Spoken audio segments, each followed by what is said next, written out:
So ఈ రెండోది ఏంటి, ఈ కేసులకు సంబంధించి కోర్టులు ఆగ్రహం వ్యక్తం చేసి వచ్చాయి. గతంలో కూడా జగన్మోహన్ రెడ్డికి సంబంధించి మీరు ప్రతిదానికి కోర్టులకు వెళ్ళడం, టీడీపీ వాళ్ళేమో కోర్టులకు వెళ్ళేవాళ్ళు, దానికి సంబంధించి ఇష్యూస్ ఫేస్ చేస్తూ వచ్చారు. ఇప్పుడు వైసీపీ వాళ్ళు రివర్స్లో కోర్టులకు వెళ్తున్నారు, కేసులకు సంబంధించి, అరెస్టులకు సంబంధించి, అంశాలన్నిటికి సంబంధించి ఏం చెప్తారు దీనికి సంబంధించి? ఈ రోజు ఆర్జీఓ గారి విషయంలో ఏదైతే జరిగిందో రేపు అందరి విషయంలో అదే జరుగుతుంది. ఓకే. కారణం ఏంటంటే పోసాని మురళీకృష్ణ గారినైనా ఆర్జీవి గారినైనా వల్లభనేని వంశీనైనా ఎవరైనా సరే అదుపు తప్పిన వాళ్ళని, తప్పు చేసిన వాళ్ళని ఆ తప్పుని ఆధారంగా చేసుకొని చట్టబద్ధంగా చర్యలు తీసుకుంటే ఎవరికి అభ్యంతరం లేదు, చర్యలు తీసుకోవాలి కూడా. ఓకే. కానీ ఇప్పుడు జరుగుతున్నదంతా కేసు వేరు, కోపం వేరు.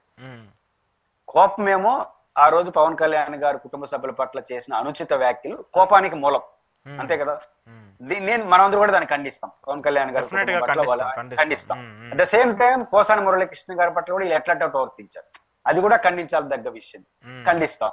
ఇప్పుడు పోసానికి మురళీకృష్ణ మీద కేసు ఏం పెట్టాలి?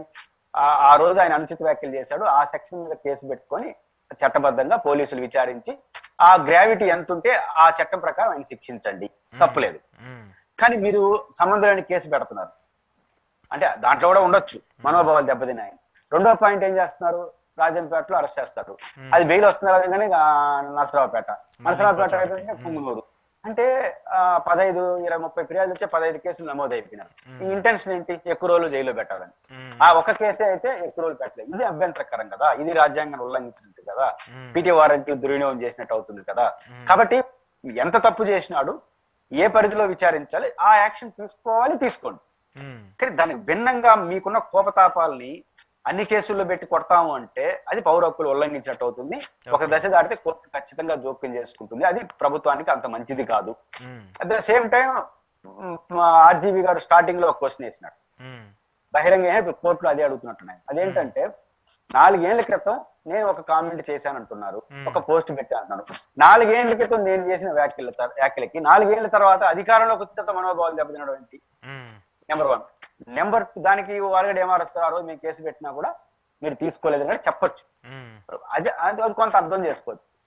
ఆర్జీవి గారికి రెండో మౌలికమైన ప్రశ్న అవుతుంది, అదేంటంటే ఒకే సమయంలో ఒకే రోజు 4 పోలీస్ స్టేషన్లో మనోభావాలు దెబ్బతినడం ఒకేసారి దెబ్బతింటుందా?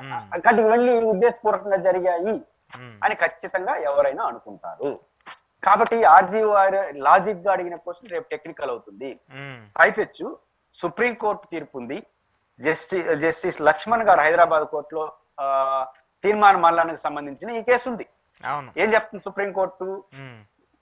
ఒక వ్యక్తిని ఒక పోలీస్ స్టేషన్ పరిధిలో అరెస్ట్ చేసినప్పుడు అతని మీద అదివరకే గాని లేదా ఇంకొక సందర్భంలో కానీ ప్రజెంట్ గాని మల్టిపుల్ కేసులు కానీ మల్టిపుల్ పోలీస్ స్టేషన్ లో నమోదైనప్పుడు మల్టిపుల్ పోలీస్ స్టేషన్ తిప్పడం కాదు, పీటీ వారెంట్లన్నీ వేసుకొని ఎన్ని కేసులు ఉంటే అన్ని కేసుల్లో పీటీ వారెంట్లు వేసుకొని ఆ పోలీస్ స్టేషన్ పరిధి ఎక్కడైతే అరెస్ట్ చేస్తారో ప్రథమంగా అక్కడనే విచారించండి, విచారించి చర్యలు తీసుకోండి.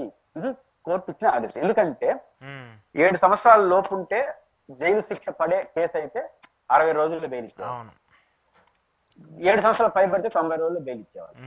ఇప్పుడు ఏమవుతోంది, పోసాని మురళీకృష్ణ అరెస్ట్ చేస్తారు, 49 రోజులు చూసుకుంటారు, 60 రోజులు బెయిల్ ఇచ్చేవాళ్ళుగా. కాబట్టి ఇంకొక పీటీ వారెంట్ వేసి విజయనగరంలో 60 రోజులు, ఇట్లా పెట్టుకుంటే 10 పీరియడ్ అంటే 16, 600 రోజులు, అంటే 2 సంవత్సరాలు పెడదామని. అది జరిగే పని, అది పౌర హక్కుల ఉల్లంఘన జరుగుతుంది. కేసు ఏమవుదు, కేసు శిక్ష, ఆ కేసు పైన శిక్ష ఎంత పడుతుందో దేవుడు ఎరుగు. ఈ సంబంధం లేని అరెస్టులు మాత్రం నేను శిక్ష అనుభవిస్తున్నాను కదా, ఇది పౌర హక్కుల ఉల్లంఘన. కాబట్టి ఇది దుర్వినియోగం అవుతోందని పీటీ వారెంట్లు జారీ చేసి ఒకేసారి విచారించి బెయిల్ ఇచ్చి పంపండి, తప్పు చేస్తుంటే రుజువు అయితే శిక్షించండి, ఇది కోర్టు చెప్పింది. తీర్మాన మల్లాన్ని కూడా అట్లా రాష్ట్రాన్ని అరెస్ట్ చేసినప్పుడు ఇదే కేసు లక్ష్మణ్ గారు ఇచ్చిన తీర్పు ఇదే సుప్రీంకోర్టు మార్గదర్శకాలు. కాబట్టి అది ఆంధ్రప్రదేశ్ కూడా వర్తిస్తుంది. అవును, ఇప్పుడు వైసీపీ వాళ్ళు డిమాండ్ చేస్తున్నారు కదా, సరే మీరు వాళ్ళు ఆరోపణలు చేశారని చెప్పేసి వాళ్ళు మనోభావాలకు సంబంధించి మీరు కేసులు తీసుకున్నారు, మమ్మల్ని కూడా ఇటీవల కామెంట్లు చేస్తూ వచ్చారు, జగన్మోహన్ రెడ్డికి సంబంధించి కావచ్చు, మిగతా చాలా మందికి సంబంధించి సోషల్ మీడియాలో మిస్లీడింగ్ చేస్తూ వాళ్ళ ఫోటోలు మార్ఫింగ్ చేస్తూ జరుగుతూ వచ్చాయి. నేను ఖచ్చితంగా ఒక పార్టీకి సంబంధించి అన్నింటినీ ఖండిస్తూ రావాలి ఇలాంటి వాటి అన్నింటి మీద, కానీ ఒకరి మీద చర్యలు తీసుకున్నప్పుడు ఇంకోళ్ళ మీద కూడా కనీసం కేసులన్నా కట్టాలి కదా. పోలీసులు చర్యలు తీసుకోవడం పక్కన పెట్టండి, కనీసం పోలీసులు ఎందుకు ఎఫ్ఐఆర్ నమోదు చేయట్లేదని కూడా ఇలాంటి క్వశ్చన్లు కూడా రైజ్ అవుతూ ఉన్నాయి. ఇప్పుడు 2 రకాల ప్రాబ్లమ్స్ దారితీస్తుంది.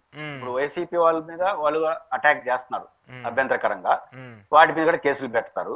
ఇప్పుడు వైసీపీ వాళ్ళు కేసులు పెడతారు, తీసుకోదు. ఒక డిఎస్పీ ఉంటాడు, నేను కేసు పెడతాను, తీసుకోరు, రెండోసారి పోతాను తీసుకోరు, ఇట్లా రెగ్యులర్ తీసుకోపోతే ప్రైవేట్ కంప్లైంట్ కోర్టు ద్వారా ఇస్తాం. అప్పుడు అనివార్యంగా తీసుకోవాల్సి వస్తుంది. ఇప్పుడు వైసీపీ ఏం చేస్తుంది, ప్రైవేట్ కంప్లైంట్ పేరుతో అన్ని పోలీస్ ఎక్కడ వీలైతే అక్కడ పోలీస్ స్టేషన్ పరిధిలో కేసులు పెడతారు. ఇప్పుడు ఒక డిఎస్పీ పరిధిలో నేను ప్రతిపక్షంలో ఉంటాను, లేకపోతే మీరు ప్రతిపక్షంలో ఉంటారు, అశోక్ ఆయన ప్రతిపక్షంలో ఉంటాడు, ఒక కేసు పెడతాడు, తీసుకోరు. మీరు ఏం చేస్తారు, కోర్టుకి వెళ్ళి కోర్టు ద్వారా కేసు పెడతారు, రిజిస్టర్ చేయాల్సిందే. ఆ రకంగా వరుసగా ప్రతిపక్షంలో ఉన్న అశోక్ అని ఆయన ఒక 10 కేసులు ఆ డిఎస్పీ పరిధిలో పెడతాడు. అధికారంలో ఉండే పురుషోత్తం అని ఆయన అటు కేసు పెట్టిన వెంటనే తీసుకుంటా ఉంటారు. రేపు అశోక్ అని ఆయన అధికారంలోకి వస్తే ఏం చేస్తాడు, ఆ డిఎస్పీ పైన విచారణ జరుపుతాడు. ఏమని, ఆయన డిఎస్పీ పదవిని అధికారంలో ఉండే వాళ్ళకి ఒక రకంగా, అధికారంలో లేని వాళ్ళకి ఇంకో రకం ఇచ్చారు, డిఎస్పీగా నీ మీద ఎందుకు చర్య తీసుకోవాలని పోతారు రేపు. ఇట్లాంటి ఈ అధికారులు ఇబ్బంది పడతారు. చివరకు కేసులు తీసుకోకుండా కోర్టుల ద్వారానే తీసుకుంటే ఆ పేరుతో అధికారులు ఇబ్బంది పెడతారు. రెండోది, ఇప్పటి నుంచి ప్రైవేట్ కేసులు పెడతా వస్తారు. ఇప్పుడు తెలుగుదేశంలో ఏం చేశారు, వైసీపీలో అధికారంలో ఉన్నప్పుడు మమ్మల్ని తిట్టారు కాబట్టి ఇప్పుడు క్రష్ గా కేసు పెట్టి వాళ్ళని అరెస్ట్ చేస్తున్నారు. రేపు వైసీపీలో ముందస్తు జాగ్రత్త తీసుకొని జగన్ 2.0 కదా, కాబట్టి ఆయన ఏం చేస్తున్నాడు, ఇప్పటి నుంచే కేసులు పెట్టేసి వచ్చిన వెంటనే అరెస్ట్ చేస్తారు.